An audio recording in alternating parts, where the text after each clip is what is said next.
We're live at the Downtown Independent here for the Cowboy Bebop movie.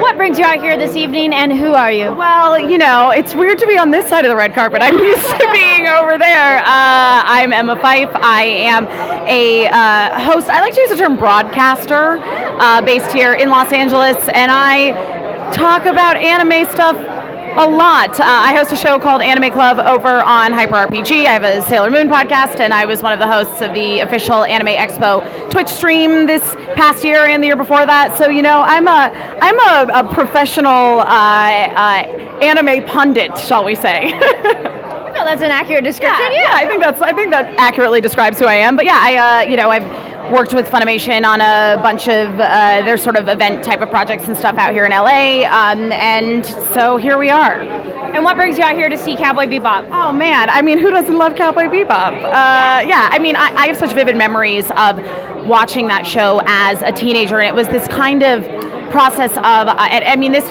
this was in the early days of the internet, so most of my anime info I got from a magazine called An America, and I remember seeing advertisements for Cowboy Bebop in it, and the posters were so fascinating to me. The artwork looked really cool. I think on the walls they have like the postcards with just the colors and the characters' faces that made me go, I'm intrigued by this. And obviously that opening title sequence I had seen before I ever saw the show with the fabulous music Tank by Yoko Kanno. So I got all the DVDs that had all the different like colored character prints on the front of them, and I felt like I was ahead of the curve. I was like, oh, I'm watching this cool series that people don't necessarily know about because it's not on TV in America. And then of course maybe like 2 years later it was on Toonami, but hey, I saw it first. Now if people have never seen it, what would you tell them to get them to check it out? It is a love letter to a lot of different types of cinema.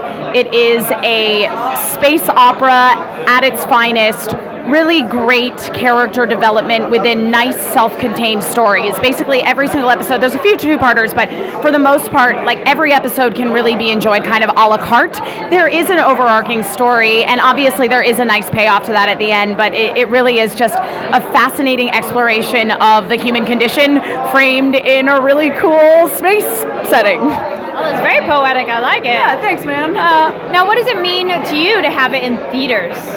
Well, I mean, I always love when there's anime in theaters, and that's one of the things that I think Funimation has done extremely well is, you know, they've made this real effort to kind of elevate the way that people consume anime and to bring anime into sort of the mainstream media and go, this is not just like a cartoon that doesn't deserve your attention and doesn't deserve to have like theatrical release. I've never seen it in the theater before. I've seen this movie obviously, but never on the big screen. So it's an exciting time. What are you looking forward to seeing it on theaters this time around? The sequence with all the pumpkins. Yeah, all the Halloween stuff. It's hard to find anime that's like Halloween themed specifically, but this one's got some good stuff in it. Anything else you'd like to add about Cowboy Bebop, your experience with it, seen in theaters? If you haven't seen Cowboy Bebop, watch it. It's weird to me that there is a generation of anime fans now to whom this is an older property, so to speak, but it's super accessible. It's on like Hulu, I think. So yeah.